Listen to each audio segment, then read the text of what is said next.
There it is. All righty, boys and girls. Welcome back to another episode of the Red, White, Claret, and Blue Show from snowy North Carolina. It is your hosts, Alex and Chris Snowflake Condit, your American villain voices. And as always, the lukewarmest of lukewarm opinions. We are not going to speculate as to which kind of snowflake I am referring, but go follow the socials linked in the show notes. Go listen wherever. If you are not watching on YouTube, watch on YouTube because you will know why I said there it is. Chris now has his weekly, or I guess episodically, end to the theme music. Go see it. It's very clever. Super smart. Anyway, moving on. Chris, it's cold outside. It's wet. It's a winter wonderland about 3 months too late. How are you doing? Did the kids enjoy the snow today? They did in one case for the 5-year-old about 5 minutes, 10 minutes, and for the 2-year-old, 3-year-old, she's almost 3, about 15, 20 minutes, and then they decided they were too cold and came inside and had hot chocolate. So they are truly Southern children, which as a born bred Midwesterner, I keep trying to tell them that this is nothing compared to what we used to see in the Midwest.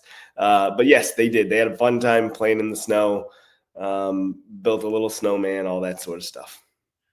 So, as you know, I will not be making it out to Content Fest this weekend. Hashtag Content Fest out in Pittsburgh. Everybody go check it out. Because my in-laws will be in town driving down from Maine. They have been saying for weeks that they are excited to get down here because they wanted to get away from the winter weather. They were done with it. They knew North Carolina was going to be fine. We have sent them so many texts today saying that they brought the cold weather with them because it doesn't look like it's getting warmer. This is not going to be the classic North Carolina snow, and then it melts in 24 hours because it immediately shoots up to 50 degrees. This is going to be here for a couple days. It'll be here for a little bit, but yeah, it's starting to get warmer at the end of the week. I think like Saturday, Sunday, it should be warmer. Yeah. I think it'll be gone by then, but yeah, no, the kids are super amped tomorrow to sled because obviously school's canceled again. You say the word snow and they cancel school for a couple of days. When it actually snows, we'll probably be back on Friday next week. Honestly, they'll probably close it for a month with that amount of snow, just to be safe. Yeah, just to be safe. Right? Yeah. Our dog's daycare closed yesterday at 5 p.m. so people could get home for the storm. I was like, to do what? To get home for the storm that wasn't coming until the next day. And like the way people shop here, like they're going to be holed up for 2 weeks. Like you don't need bread. You don't need milk. You don't need endless bags of rice. You'll be in your house for a day. Do you have dinner for tomorrow? Yes, you're good. I once asked when I first moved down here a decade ago, and then we can actually move on to soccer. But I once asked, I don't want to. Like, does everybody just have like a French toast making contest or something like that when it snows? Because all the eggs and milk and bread are gone. Like, does everybody just go home and make French toast? What happens? But like, I went to the store yesterday and I picked up a case of beer, a big thing of wine so that I could make hot mulled wine, and yum. Like a couple of other little things, cinnamon rolls, like so we could have cinnamon rolls in the morning. That was how I prepped for the storm, right there. What was your favorite snow day snack growing up? I don't know if we really had anything that we ate particularly. We would eat what we called snow ice cream. We'd take snow and put vanilla and sugar in it and eat it. Yeah, it's solid. Go for it. My wife's family does it with maple syrup, so that's what the kids had today: snow and maple syrup. Okay, so we would always have hot chocolate. Obviously, I feel like that's a gimme. We would make maple syrup candies. So you pour the maple syrup on the snow, and as it freezes into this kind of chewy, hard formation, you can make different shapes out of it, like all that kind of stuff. So we'd do that. And then I would always, for whatever reason, that would be when my mom would let us have like the boxed mac and cheese, Kraft, Annie's, whatever. And that's what I always associate with snow days is like the boxed mac and cheese. Yeah. My kids associate that with every day because they eat it, so we feed it to them. We had it tonight. We happened to have 2 boxes in the back of the pantry, and I was like, we have some leftovers, but I want boxed mac and cheese. Let's go. So, yeah, it's an association now, right? So that and this lovely leftover chestnut praline imperial ale. We'll see where I get to by the end of this one. 8.6%. Nice. Yeah. So this one might get a little loopy by the end. Honestly, though, loopy discussion for what was kind of a loopy game. Very back and forth, very exciting, right, Chris? Let's dive right into it. So, tactical Villa setup. Rashford started as we anticipated, got the rest of the lineup right. But Marco Asensio got his first start as well, somewhat surprisingly. And then we saw the return of Matty Cash to the bench. Yep. What'd you think when you saw old Marco in the lineup? Well, if you recall, I was trying to shoehorn him into the lineup when we were building it before. Do you remember that? So I was kind of surprised to see both Rashford and Asensio, only because I didn't expect Unai Emery to make those wholesale type changes with 2 new players. But I think that they are both exciting players in a lot of ways. So it to me seemed like a statement of intent from Emery that he was going to try and get something out of this game, and he was going to bring an attacking lineup to the side. Yeah, I think that makes a lot of sense. Don't really have a ton to add to it. What I do think that we'll ultimately get into is what the benefits and downsides were of this lineup going with the attacking options of Rashford, Rodgers, and Asensio. Obviously, Ollie Watkins ahead of them, and what that potentially did for our attacking impetus and, frankly, our defensive frailties. But let's dive into the first half. I thought it was a fun half. Both teams with periods of strong possession and definitely good opportunities. Liverpool certainly with the better ones. Let's not bury the lead, right? Expected goals by the end of it per XG philosophy. 3.82 for Liverpool as compared to 0.82 for Aston Villa, despite the 2-2 draw. Not really that surprising when you think about some of the opportunities that they missed, but we'll get into those. So first 10 minutes, I thought, was a lot of Liverpool pressure, followed by 10 minutes of Villa pressure, followed by about 25 minutes of stuff going both ways. Mm-hmm. Early results, though, and honestly, a lot of the game offensively, not great for Captain John McGinn, talking about how much Emery hated him this week leading into the Yeah, he really seemed to struggle. He seemed to struggle both. I shouldn't say both. He really seemed to struggle trying to get the ball out in possession when we were in the Liverpool half. So Liverpool did a nice job of putting the press on. And normally in those situations, McGinn is one of the best assets that Aston Villa have to turn out of it and find a lane. Was that a punt? No. One of the best assets. Oh gosh, yeah. No, I wish I could tell you that wasn't fun, but yes. So he's one of the best assets, and he has one of the best assets on the team. He's very good at turning out of the pressure and finding a lane and finding most often either a pass or a through ball forward to really spring an attack. And that, I think, was the idea of his setup and where Emery and what Emery expected of him. And to see him struggle kind of makes you disappointed. I mean, you have to credit Liverpool for the way they were able to keep pressure up and to rattle a player like McGinn is something, but I really expected more from him today.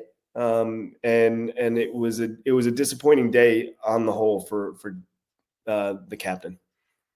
Yeah, I thought he was decent defensively, won the ball back in some decent situations, but overall offensively, so many misplaced passes, both in our defensive third, our offensive third, and not just misplaced passes that are kind of like, yeah, whatever, we lost possession, but it's fine. Like dangerous areas, passing it out for a corner in the 3rd minute.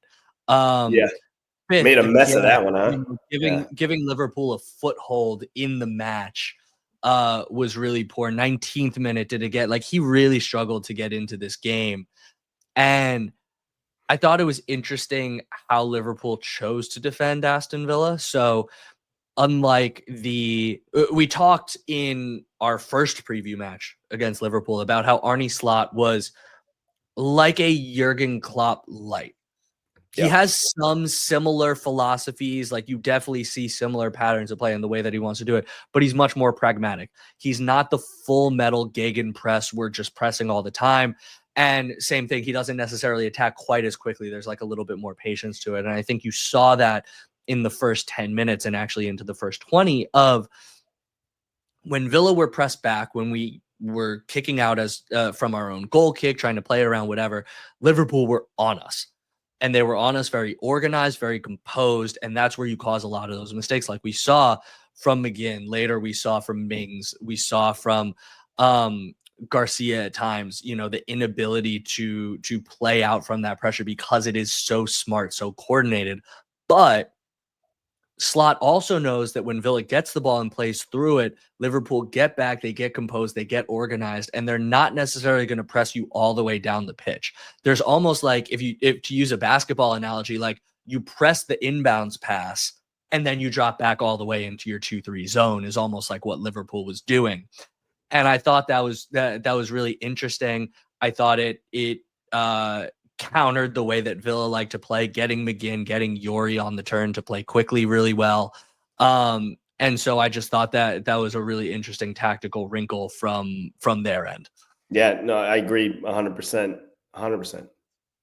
So the other thing that I noticed in the first half, Disasi's actually a decent footballer. He can apparently dribble up the right wing, up the left wing, can beat guys.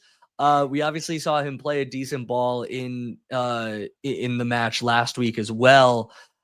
I thought that he struggled a little bit with the high line. You know, we saw at least one moment where Liverpool were able to play one of their through balls. McGinn kind of lost the run of Jota. The one where he shanked it like wide to the right. McGinn loses the run. And part of the reason why Disasi doesn't track the run is because he's clearly very focused on jumping at the right time. And so he kind of misses that. So I thought that, interestingly for him, you know, the good and bad of what he had today, I thought he was very good when you let him be a footballer. He wasn't necessarily as good when you looked at him to play Unai Emery's system. And this is why you and I have said repeatedly, like, Unai Emery brings guys in slowly because his system is so detail oriented, so focused on those little microseconds of moments that can make the difference in a match. Yeah, so I agree, and I will only add exactly what you said is the timing is going to take the longest in terms of setting up the line and staying with the line, and the fact that we've had so many different center back pairings and now wing back or right and left back pairings as well, that makes it all the more difficult. But I do think Disasi played largely very well. And I think you probably missed this one when you were in Japan, but when he was, you know, being rumored to come on board, I talked about his ability to dribble when I was doing one of the solo. I think the solo pod I did was when I talked about that, because that was one thing that was highlighted in the reviews, like in the scouting reports and video that I saw. So I was pleased to see it, and I was pleased to see him play so well. Again, in a big game, you're against the league leaders and the title favorites right now. So a little more time to mesh, and I think he's going to be a really nice player for the team. Yeah, solid piece of cover, and you know it that's a good spot by you in the scouting before he came over. Should have clipped that in and put it as a separate post all on its own, apparently, because you're spot on. But yeah, he was dangling left and right. Now, you know, I just called him out as one of the through balls that Liverpool got. That was the only one that I really remember kind of coming through on his side. The other interesting part of Liverpool offensively is that they actually seem to kind of target Tyrone Mings as the person that they were going to try and slip in behind. And you saw this repeatedly 16th minute when Rashford was offsides, and then Liverpool immediately countered the other way in on Mings's side. 18th minute, again, Szoboszlai gets past Mings, burns him for an opportunity. Ultimately, Emmy makes a great save. We had the one later where what time was it? The 68th. That probably should have been Liverpool's like fourth or fifth goal, where Mings jumps out of the back line to go and cover Szoboszlai. And as soon as he gets that momentum going forward, Szoboszlai catches it, burns him, runs in behind, and goes all the way in. That was the one that Nunez skied over from a .89 expected goal. But the reason why that happened is because Mings wasn't disciplined about his positioning and was ultimately able to get burned for pace. And so, I don't know if he kind of overestimates his pace, maybe from like pre-injury, and doesn't necessarily have the legs again yet, because obviously his athleticism was a huge benefit pre-ACL. But yeah, I thought it was interesting that Liverpool seemed to be targeting the left side of our defense, when you would think that just on surface level, oh, Mings and Dean, they've been there forever. They know each other super well. They know Unai Emery's system. That's the secure side of the defense. You should be trying to attack the Garcia Disasi side. So I thought that was interesting that a lot of their best opportunities came through that kind of an attack. Right. So I thought Mings and Dean both struggled pretty badly in this game, outside of Dean's amazing cross to set up the one goal. But I will say that Disasi and Garcia played very well, minus one moment for Garcia, which I'm sure we'll talk about. But I thought they played very well together. And like I said, it wasn't necessarily the best game that Villa had played this season, but we did get a result against the league leaders. I'll take that positive away from it, given the changes we've had. And Emi Martinez, frankly, looked a lot more like the Emi Martinez we're used to today, where he was making great plays, great saves, really sharp and smart in terms of his decision making and when to come out. I mean, probably made a game-saving tackle outside of the box. So that to me, again, encouraging to see Martinez still full of confidence and playing the way we expect. Both he and Liverpool's poor finishing is why this game didn't finish 6-2. Yeah, probably. Let's be honest and call a spade there. So you just kind of prompted us for it. Is there anything to say on the goal other than, Garcia, what the F are you doing? What are you looking at? I mean, that's the kind of play that incites betting investigations. It was just like so stupid. I see what he was trying to do. I think he's trying to curl it around Jota to get to Emi Martinez to kind of swing it back around the other way. But like what it ultimately winds up looking on replay looks like he basically just passes it back and says, "Here you go. Have a run." Yeah, his reaction too was great. As soon as he kicks the ball, he goes like this, and puts his hands on his head. Like, my man, I would rather you put that thing into the 30th row than do that. Like, if you have no other option, just kick the thing until it lands out of the stadium. I don't care. I don't. That was incredible, and I think every Villa fan in the world probably had the exact same reaction as Garcia as the pass went right to the waiting feet of Jota. And obviously from there, there's nothing Martinez can do. He's cooked from jump. Salah makes the great run. It was Salah, right? It was Salah. Yeah. And easy square ball. Boom, 1-0. So yeah, Garcia's going to hear about that one, I think. Yeah, and this is the thing that I struggled with him today. I agree with you. Overall, more encouraging performance from him than what I've seen from him recently. Definitely played in some good crosses. The ball seems to be dying at his feet a little too often. For a guy that is supposed to be an offensive weapon, I think too many attacks stop with him because he's a little too slow to process the field in front of him. On that specific play, he had plenty of time to open it up and play it down the line or play it back into the middle, or to your point, decide to just kick the hell out of the thing forward because there wasn't anything on. And because he kind of stops, he invites the pressure on, and then Liverpool are so coordinated in their press, there's nowhere for him to go with it. Yeah. I mean, like, basically the only option he had at that point was just to backheel it out of bounds and just say, like, sorry. But he was very open leading into that. And so Right. Yeah. He had space to be in. that's my biggest struggle with Garcia. Now, I think he wasn't helped by the front three or the three attacking midfielders that we had. And here's why. The front three was very fluid. I think at the beginning of the game, Rodgers started central, Asensio right, and Rashford left. Very quickly, Rodgers and Asensio switched. At one point, I remember Rashford was in the center, Rodgers was wide left, and Asensio had essentially dropped into a midfield three to pick up the ball from Yuri and John McGinn. The consistency with all of that, though, is if Rashford's center and Asensio's right, Asensio's drifting to the middle. When Rashford is all the way on the left and when Rodgers is all the way on the left, Rashford's in the middle and Asensio drops into midfield. There's no one else on the right wing out there with a very inexperienced Garcia. And so that all of their natural inclinations to drift to the middle ultimately creates sort of a clog system. We get some great overloads on the left-hand side, and we'll talk about how that led to Villa's first goal. But the downside is that when the ball cycles around to the right, there's no real place for Garcia to put it that's ultimately going to wind up at a Villa player's feet.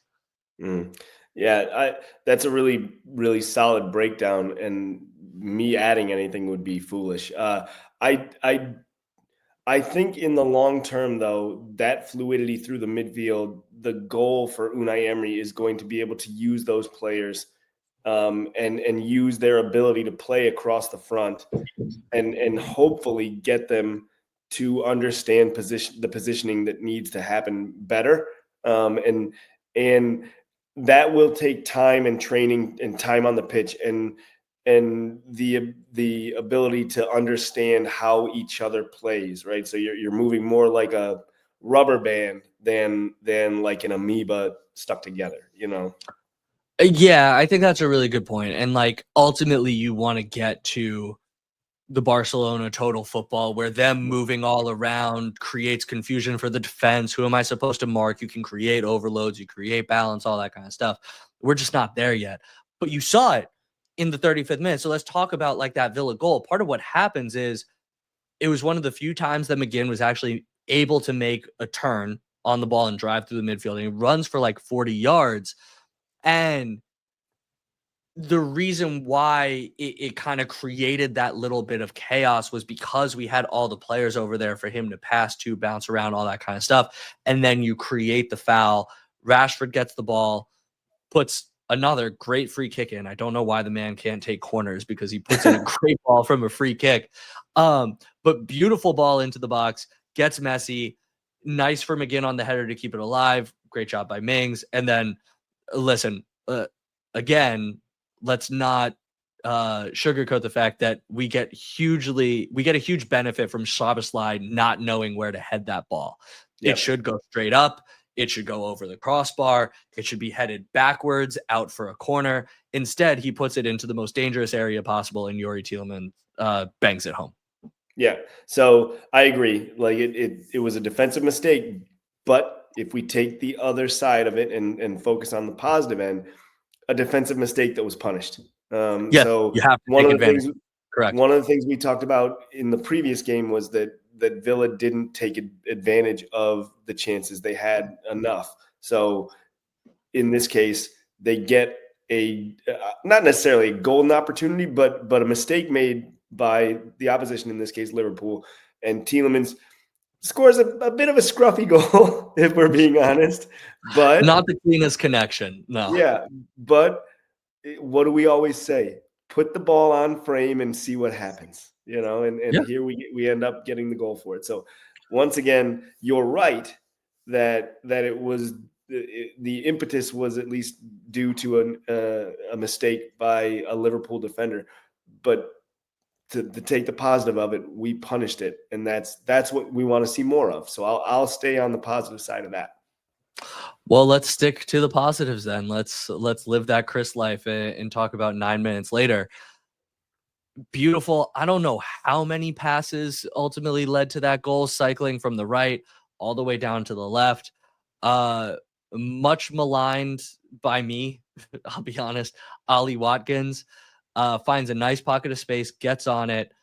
Great pass out to Dean. I mean, easy pass, but like the right pass out to Dean. Mm-hmm. Beautiful cross in by Luka Dean, and a really nice late looping run by Ollie Watkins to arrive late in the box, and perfect placement on that header into the bottom corner.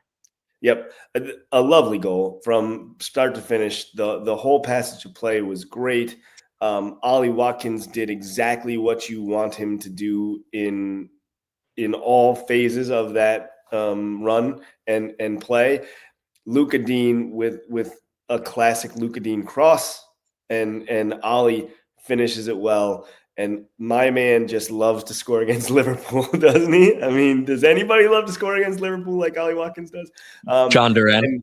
Yeah, right. Not anymore though, unless there's Liverpool and Club Saudi World Arabia. Cup game or something. Yeah, yeah. But I like so all of that again. If we're going to focus on the positive, that's the sort of stuff we love to see. That's the sort of play we love to see, build up play, and everybody in that passage of play makes the right run, makes the right pass, and executes exactly how you want them to see it done. So high marks for it. Love to see it. And the hope was going into halftime there then that you got a little momentum and you're feeling good, and maybe we can see this thing through and get all three, is kind of where my head was. I knew it was going to be difficult because, like I said in my astute research, Liverpool are really, really good. Like they're really, really good. So, but I still, on the whole, I was pleased with the first half, and I thought by and large Villa played exactly where I would like them to be for a first half of football against a really good team. To stick to the positives and keep this lukewarminess of this podcast, that was where you saw the fluidity of the front three working in our benefit. Because part of the cycle around to the left-hand side was Asensio dropping back into that midfield three, getting the ball and being able to play through to the other side. Morgan Rogers had shifted all the way left, kept an overlap with Luka Dean, allowing a little bit of space to be created there for the cross. And Marcus Rashford had drifted centrally, occupied the center back so that Ollie Watkins could make that late run. So, like, that's the fluidity that we want to get to. We just don't necessarily want to learn that or lose that balance where all of a sudden Garcia is all of a sudden left alone on the right-hand side. We need somebody, or the better knowledge of the players to know that someone needs to drift out there when he's going to get the ball and when it's moving back around. So with that, let's jump to the second half, which I would describe succinctly as punches exchanged, Villa more poor than good, but ultimately survive. Yeah. You knew that Liverpool were going to come out and go for it because they can't afford to drop three. And they also, like we've talked about, have the players and the ability to really make an impact. So what I'll say on the positive is that Villa were, for large spaces of that second half, Villa were under it pretty well. And Emi Martinez was making a lot of plays. And by and large, again, Villa withstood the pressure. You would like to see the team be able to grow a little bit more in confidence and try to affect the game more in attack. And I know that we'll jump ahead just for a second just to say that, like, the last kick of the game was Daniel Malen nearly getting the winner. But so it wasn't that Villa were without their chances, but this was much more clearly, if I could say that, Liverpool's half than Villa's. But I do think that there are at least a few positive things that we can take away from it. Like I said, Emi Martinez back to form, or at least looked like it. From a defensive side, we looked pretty decent, and we anticipated giving up a lot of chances and goals to Liverpool. So this wasn't unexpected. I don't want to be too positive because, like I said, if we want to be, Champions League top 4, then at some point we have to start winning these games, even against the league leaders. But I don't think this is necessarily a result where we're downtrodden like last weekend when we were just crushed about the Ipswich draw. See, I almost called it a loss. Ipswich draw. It was a draw, though. It was a loss. Yeah. I mean, I agree with you. It was much more clear that it was Liverpool's match than it was clear the way you articulated it. But yes. I ramble. I apologize. If we're going to talk about, though, clear opportunity, you talked about Daniel Mallon in 90 plus 4 minutes and 56 seconds of 5. What about the 49th minute? What do you think there? So unbelievable ball over the top by Luka Dean. Marcus Rashford gets to it, beats Allison, and has the field in front of him, tries to curl one from there, and ultimately doesn't beat the first man. I think it was Konate. I think it was too. Yeah. Yeah. Do you think he should do better there? Would you have done something different? I mean, I wouldn't. I would have fallen over because I'm not. No, I'm just kidding. But no, yes, I actually meant to talk about that opportunity in my rambling, but my brain goes all over the place. So I was disappointed in Rashford there. I thought that like, you want to talk about a golden opportunity, that it's sitting on a plate for you. I actually think the better play, and I have to look again. I only watched a quick replay, so I don't remember exactly. But I think there are players arriving in the box as Rashford is standing or coming forward with the ball and beats Allison. So I would have rather seen the ball go into the box and just see what happens, rather than trying to curl it around a defender, because it doesn't come. I mean, it was the easiest header in the world for Konate.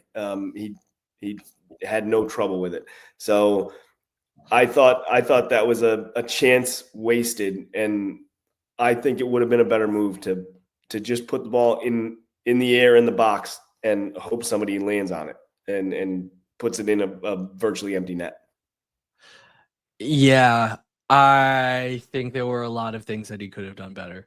If he's going to go for the net right from there, you got to hit the ball better. I mean, honestly, if Konate doesn't head it, I'm still not sure it's going in. It looked like it was curling into the side netting on the front end. But I'm with you. If I'm him, I'm now driving into the box at those defenders, making them make a decision and ultimately squaring it to one of the late runners. Because you're right, they were there. Let's move, though, from the 2 opportunities that Villa missed to let's see, 1, 2, 3, 4, 5 different Liverpool golden edged opportunities of the second half. We covered the 2 Villa ones. Let's do the 5 Liverpools. First, the bad of the fluid front 3, and I talked about this earlier. Rashford ultimately wide left. Asensio in the 10, so he drifted too far in field. Rodgers was also in the 10 spot. There was no one for Garcia. It leads to a turnover. That's the one where ultimately it winds up going the other way. Jota crashes it off the bar again because Garcia had nobody to go to. Let's put that aside because we've kind of talked about that component already. And let's go to the 60th minute, where once again I am going to pick on Marcus Rashford and say Liverpool's second goal is 100% his fault. If not 100%. All right, maybe not 100%.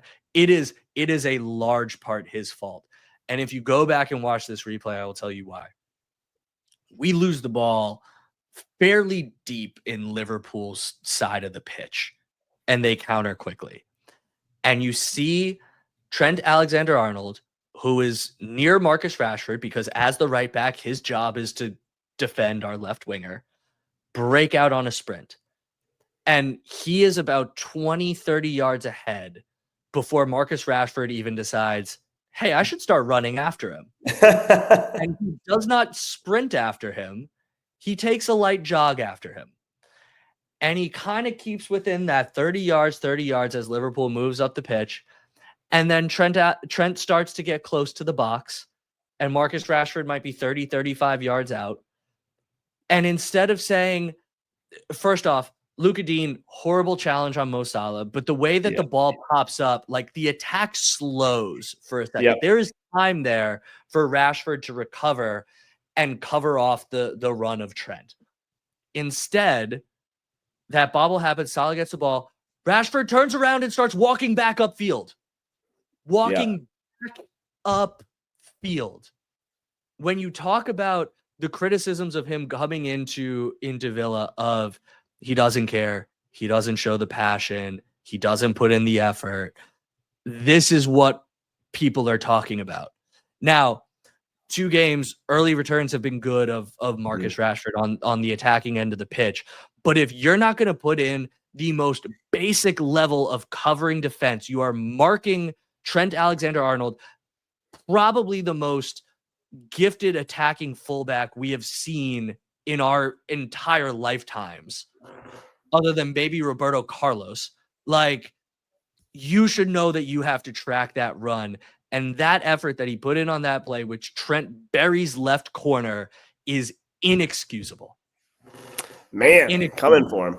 I mean, I don't disagree with what you say, and it was the biggest criticism of Marcus Rashford, that he doesn't care, and particularly that he doesn't care to defend. So I'm going to let your rant sit as is without any notes. The one thing that I'll say that about this play that just from my watching it, as soon as Luka Dean started to slide, I went, no, because I knew exactly what was going to happen, because I've seen Mo Salah do that too many times, and it was an easy guess as to what was going to happen there. And Villa were just carved wide open on that quick passage of play. That was kind of out of nothing, really. It was. Villa had been under it, but not in that particular instance. Yeah, and continued to be under it. So we talked about Mings with the inexplicable step up on Szoboszlai. He was imitating every FIFA player switch that I've ever done in my life, where you switch to a guy and he runs 2 yards in the opposite direction because your joystick is still facing in that way. That gave them an opportunity. So let's jump ahead to 71st minute. Dean absolutely bites on Szoboszlai, beats him easily with a 1-2 cross into the box, another opportunity missed. And then 73rd, what was Tyrone Mings doing to give that ball to Nunez? You talked about the Emmy saving his bacon, but like the poor first touch, the pass almost into Nunez's feet, and then it takes him like 2 seconds to realize, oh crap, this is going the other way now, to start to run after him. Like, what? Did he just not see him? I really don't know. It was poor all around, and we've talked about it a million times. It's Mings' mistake, Mistakes, and plural, today. Yeah. And luckily, it was the Martinez amazing heads-up play to keep it at 2-2, because that, like I said, may have been the play of the game and the play that kept this thing level. So I want to credit Emi Martinez, but I have no idea what Mings did, like what he saw. I would love to ask him. And I hadn't seen any post game where he talked about it. Yeah. And luckily Emi gets that right, because otherwise it's a red, and this day and our upcoming fixtures have gone from bad to worse. So the only other thing I have on the match, Mullins' last shot at 90 plus 4.56, or 4.9, whatever what the decimal is. Do you think he should have got that on target? I mean, it's tough to say. It was close as it was. I would have loved to see it, only because you never know what's going to happen when the ball actually hits the target. And but I do think it was a decent shot, and he just dragged it a little wide of the post. And I think are you suggesting that maybe he was trying to be a little too fine with it? No, I actually think it was the right way to hit it. I think you want to hit that low on the ground so that Allison can't get to it. Yeah. I think you're at a 50-50. I think you're probably being harsh on him if you say it should have been a goal, because I think if he puts it on target, there's also a high likelihood that Allison saves it. So it was a difficult angle, angle to he was trying to beat Allison low because that was his best look at the net. You're right. Yeah.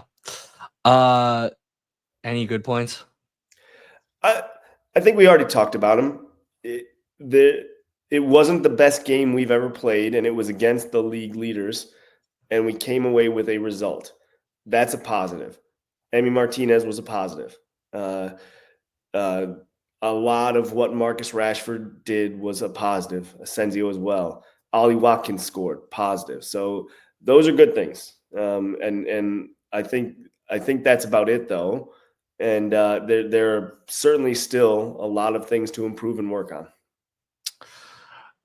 I agree with all of those except Asensio. I actually thought he was kind of anonymous. I want to see him make a bigger impact in the game. Assists, goals. He drifted around. He had a couple nice passes, but like I want to see him do a little more. But otherwise, the rest of those, yes, largely good for Marcus Rashford. I still blame him for that goal, though. I was glad to see Ollie Watkins score, not just score a goal, but score a really nice goal, something to give him confidence. It was great to see Emmy play that. And ultimately, the good and the bad, 2-2 versus the league leaders is overall a good result. But if we're going to pivot to bad, ultimately, Villa need wins. This was not one. It didn't deserve to be one. And so we continue on this run of no wins in 5 in the league, and only 1 win in our 5 last league matches at home, which are some troubling trends as we get into hectic, busy, business end of the season, whatever you want to call it. This is when we need to be stacking up points. We don't have the benefit that we had last year where we could fall off because we had accumulated so many by March. A fall off at this point is going to see us fall into the bottom half of the table. Yeah, I hope there's no fall off. That would be bad. I mean, I agree with those as well. Like I said, there are positives to take away, and you hope going forward that we can build on it. And looking ahead, we have a lot of big matches coming up, both in league. I mean, there are less because we have a busy schedule otherwise, but in league, in the Champions League, and in the Cup run. So I think if the message for me, if I'm Unai Emery, is to take a look at the mistakes made, because the mistakes made are correctable, Absolutely. And then to improve upon the positives. And again, we talked about it a little bit in the last pod. What we're talking about here is now matter of familiarity. So guys getting more used to playing with each other. The fluidity of the midfield 3 that we brought up several times now, I think, is going to improve as those 3 spend more time on the pitch. It's not unlike doing anything. The more you do something with someone, the more comfortable you become. Sure. Anticipate what the other person is going to do in a given situation. And I don't think this is any different. So in terms of where we're at on the season, obviously we have now played 2/3. We sit 9th. We are level on points with 8th place Fulham, but we have played 1 more match now, and we have a -8 worse goal differential. So might as well be a point behind, right? Mm-hmm. And then this weekend, if we fail to beat Chelsea and Brighton beat Southampton, again, due to goal difference, they will then jump above us. We will be 10th. So with that, let's jump to our Chelsea match preview. We are home this Saturday at 12:30 p.m. Eastern time. Chelsea this season, they started great, but the bottom is really falling out. Since December 22nd, they are 3-3-5 in both the league and cup. No conference league there. They have wins against only Morecambe, West Ham, and Wolves. Up the shrimps. And losses or ties to Ipswich, Everton, Fulham, Crystal Palace, Bournemouth, Brighton twice, and obviously Man City as well. Mm-hmm. However, last time out, we were talking about how great Enzo Maresca was and this Chelsea system, and I was doing a victory lap on picking them fourth and all that kind of stuff. And I was fully validated in that when they embarrassed us 3-0 at Stamford Bridge. Wasn't even close. Yeah. We had just done our definition of insanity episode because we didn't know how to talk about this team anymore with us just making the same errors over and over and over and over again from the players up through Unai Emery, and basically just did the same thing for the entire Chelsea match, gifting them opportunity after opportunity after opportunity, leading to multiple Chelsea goals. And ultimately, this was a match that plummeted Villa into the bottom half of the table for a short while until we kind of went on a winning run with Brentford and all that kind of stuff. So talking about Chelsea and what changed, Nico Jackson, we were talking about the fact that he had kind of figured it out by the time we played them, was scoring a lot, one of the league leaders, all that kind of stuff, fell off a cliff. Before he got injured in the last match, he hadn't scored in 8. Despite plenty of opportunities, multiple matches where he had over 1 expected goals. Didn't I tell you a couple weeks ago, there was a stat over like their past 8, Nico Jackson had missed like 8.6 expected goal opportunities, hadn't scored. And Chris Wood on the season had like 13 goals on like 7 all in or something. Yes, you did. So his something finishing, like that. Yes. So his finishing had fallen off a cliff. He's now injured until April. Nani Madueke, the same. They've also lost Malo Gusto, both the Fofanas, defender and attacker. So they've had some injury issues, but also this is a big enough squad that like no one's crying poverty over them having an injury crisis. They're still possessing the ball a lot in their 4-2-3-1. Really, what the only thing that I could find that it comes down to in what's happened to Chelsea is that they've forgotten how to finish the ball. They're still often getting a higher expected goals than their opponents, despite being on this run of like 2 wins in 8 or whatever it is, or 3 wins in, what did I say? 14, 3 wins in 14. They're still often getting a higher expected goals. They're often outshooting their opponents, but they had 20 shots against Ipswich in a 0-0 draw, or a 2-0 loss, 4 on target. 22 shots against West Ham, only 3 on target. 15 against Crystal Palace, only 1 on target. Defensively, they're still doing what they're supposed to. Only in 5 of those 14 games did they give up double-digit shots to the opposition. The shots that they're giving up are high quality and getting finished, but they're not giving up a ton. And then on the other end, they're shooting and not scoring. And that's the only thing that I could come up with for why they seem to be in such a funk over the last 8 matches. Unfortunately, all of that would seem to imply at some point they're going to get rolling again. Right? Yeah, I mean, it would.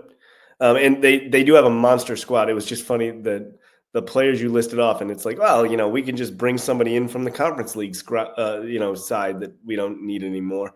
The one thing that I want to add to what you said, I should say a couple things I want to add. Cole Palmer is a player that has struggled since really starting very hot, and I think what a lot of the armchair analysis is that he is boom or bust, and it sort of seems to bear out that he's either very involved in scoring and assisting, or he's not, like not involved at all. But so I think that's part of their struggle as well, is that when the guys up front, whoever it may be, struggle to finish, a lot of that load then goes to Palmer, and whether or not he can handle it is the difference for Chelsea in a lot of cases. The other thing that I want to point out, looking at their XG, both for and against, in terms of their defensive XG, they are overperforming. So their defensive XG, always excluding penalties, like we talk about, is 37 goals. They've surrendered 29 in the league. Offensively, they're underperforming their XG as well. Near fit 49.5 goals XG, and they've scored 43. But they do shoot a ton. You know, that's you mentioned it. So from a Villa perspective, that's concerning to me, because if the ball is coming into the box, given the state of our back four, and Disasi will be unavailable for this game as a loanee, it will it's going to be interesting to see how Villa can defend and ultimately turn those defenses into an attack, hopefully. But I foresee a potentially tough go here. Yeah, so I guess before we pivot to Villa real quick, the only other player that I wanted to highlight, you talked about when they can't necessarily score from their other guys, they turn to Cole Palmer. One of the guys that is supposed to take the load off of him, that they signed for a lot of money to do that, is Nkunku, right? Coming in from Germany, obviously had the horrible knee injury before he even got his first start for them. And now with Nico Jackson out, I have to assume he's going to be the one to lead the line, unless they play Palmer in sort of like a false nine-ish situation. In the league, he's only got 2 goals from 4 expected goals in 21 appearances. That's crazy. So definitely hasn't been super involved. Now, a lot of those have been subs. They've been, 20 minutes here, 30 minutes there, 15 minutes there. Sure. John Duran made more of his opportunities than Nkunku has, just saying. But he's done fairly well in the Conference League. Say what you will about the competition. 5 goals, 3 assists in roughly 380 minutes. He's got a goal involvement every 47 minutes in the Conference League. So no one on our team was doing that last year. So that says something about his quality and something that he can bring if he's getting consistent starts. So another kind of, we'll see how he goes, and does Chelsea go as his successes and failures are. But you start to get into it. Disasi not available. You are at home. Who do you think is starting on the weekend? So that's I struggled, because at first I actually forgot that we wouldn't be able to use Disasi. Like I just put him in there. I was like, oh geez, no, I can't do that. So obviously Martinez. If Cash is ready to go, do you go Cash and then put either Garcia or Bogard as a center back? Like, is that an option? I don't know. I'm legitimately thinking this out loud right now. Mings next to that, Luka Dean, and then, to be honest, the rest I would actually keep the same, with the exception of maybe putting Asensio back on the bench for JJ. So you would have Jacob. I'm sorry, not for JJ. I'm for Daniel Malen. I'm a mistake for Daniel Malen. Yeah. Got it. Sorry, that was. This is why I always write them down, and I didn't do it this time. And I should have. So for Daniel Malen, not for JJ. So Asensio to the bench, Daniel Malen outright, and you can still do that sort of midfield blend that we saw with those 3 players as well. And I'm thinking that maybe Malen brings something different. I don't think it's going to be Bailey. I think he's still not healthy, and I don't think Unai is going to bring him back in that quickly. Yeah, I mean, let's be honest. If there are rumors that Ezri Konsa is being close to being fit again, I think if he's fit, Unai Emery is going to start him at right center back on Saturday. If he's not, I think it's Bogard. Garcia is certainly tall. What is he? 6'1"? I think he's he's tall. Yeah, fairly tall right back. But the way he plays, he's not a center back. I'm not putting him there. Yeah. I've had my criticisms of Bogard. I still feel more comfortable with him in that center back role than I would moving Garcia over. Well, you have to play somebody, right? I mean, somebody has to physically play there. That's why I say Bogard. Yeah. Between those two options of Bogard and Garcia, I'm more comfortable with Bogard than I am Garcia. Yeah. So let's assume Ezri is not fit. Let's assume Leon Bailey is not fit and or just getting back to fitness, but still kind of out of favor. With that, I would obviously have Emmy in goal again. I would start Matty Cash. I think the fact that he got 20 some odd 30 minutes today was an indication of getting his legs back under him and that Unai still wants him. I have not seen enough from Garcia to say that he has now won the shirt. And I still think that we are a better back four with Matty Cash in it. So I have, which I'm sure warms your Polish heart. So I have Matty Cash as the right back. I have Bogard as the right center back. Again, if Ezri Konsa is limping around, I might be putting him in there over Bogard. But let's say Bogard, Tyrone Mings, Luka Dean, Yori and McGinn as the defensive midfielders because we have no other option. And then I'm with you. I would move Asensio back to the bench. He has struck me as a more effective impact sub that can do something creatively than someone who's necessarily got the legs and impact for 90 minutes, particularly on the defensive end, knowing how Chelsea are going to press high and attack quickly. So I have Malen in at right winger, Rodgers in the center, Rashford left, and then Ollie Watkins up top. Unai seems to want to get Rashford in there. So I think that's what's happening. Yep. Knowing how Chelsea play, though, if you're asking me as Alex, if you're a manager, what do you do? I potentially consider putting JJ back in for Marcus Rashford. Again, that lack of effort on that second goal really sticks with me. And knowing how Chelsea want to move, I don't know if I'm willing to take that risk again, knowing how much they shoot, how they like to get players forward. Is he effective for 90 minutes? Or I guess the way Unai wants to use him, like 65.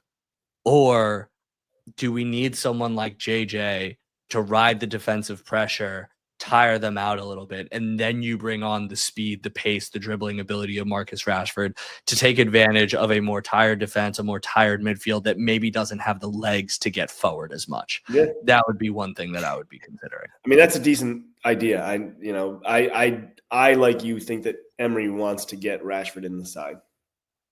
I agree. And I think that kind of covers the tactics. So score prediction? I've gone back and forth on this as we've been doing this podcast.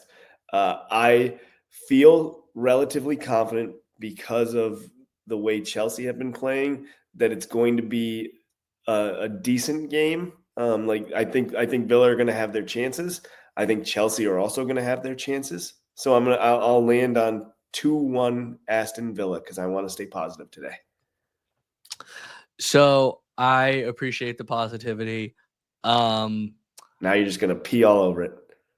No, I'm not. I'm not at all. I agree with you. Chelsea have not been playing great. If we were facing Chelsea of earlier this season with Villa the way Villa is now, I think I'd be predicting another 3-4-0 loss easily. But Chelsea being slightly out of form, Villa also being out of form, but Chelsea's defense remaining fairly strong in limiting opposition's opportunities, I'm going to say it's going to be a 1-1 draw. Okay. Hopefully I'm right. Once again. Hopefully you're right, and hopefully I'm wrong. I'm definitely the more pessimistic one of the two of us. Only one other thing here. We're actually perfectly approaching or just over an hour here. Champions League. So the draw is not until, I believe, over the weekend, maybe. That's Friday. Monday, Friday. Friday. Yeah, Friday. So we'll definitely have this out before then. Let me know. So Bruges and Dortmund moved on. I was very shocked that Atalanta didn't get past Club Bruges. Not only didn't get past, got smacked. Got smoked.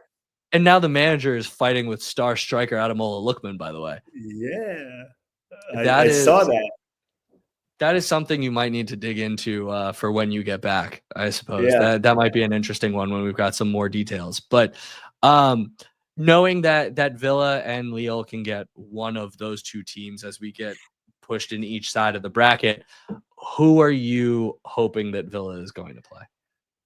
I'd rather have Bruges, only because I know they just dominated Atalanta, and Atalanta very nearly finished in our spot, 8th. So I'm not saying it's like a guaranteed win, but I think we would have we stand a better chance to beat Bruges than we do Dortmund. But what do you think? So the problem is we're not facing Nuri Sahin's Dortmund, right? He's been fired. They got that's true. Why am I blanking on the manager now? He's super well known. Anyway, new manager, seemed to be playing a little bit better. Obviously have done well in their Champions League matches since. If it was Sahin's Dortmund, I would have said Dortmund. They were atrocious. 10th in the Bundesliga. I don't know how they snuck through where they did in the Champions League. They were just not playing well. They seem a lot better now. Bruges, listen, dismantled a team that I thought was super dangerous in the Champions League. Atalanta looked great. That match versus Barcelona, who finished 2nd in the Champions League, really exciting. They seemed like they could hang with anyone, with Gasperini at the helm. So I was very surprised to see them go out, and that makes me more cautious of Bruges.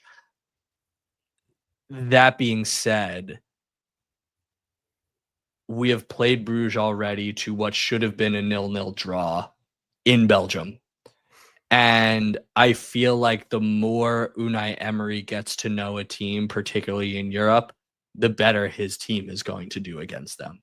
So not underestimating Bruges whatsoever, but I think the fact that we've actually played them benefits us more than it benefits them. I agree. Well so said. That's why I would say Bruges as well. Yeah, well said. Excellent point. Awesome.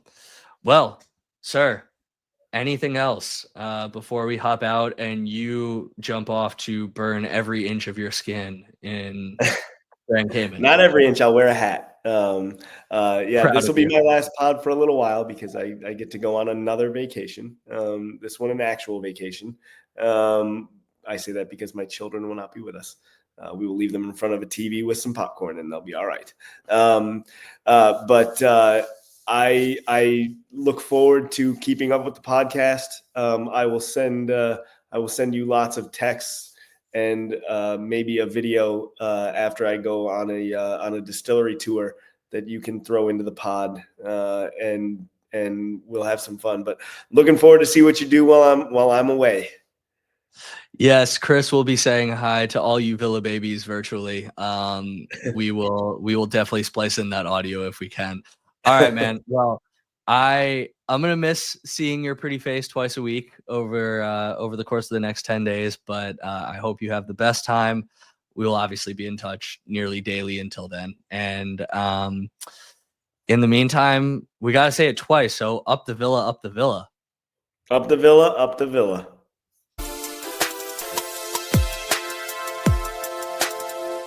Hi, Mom and Dad.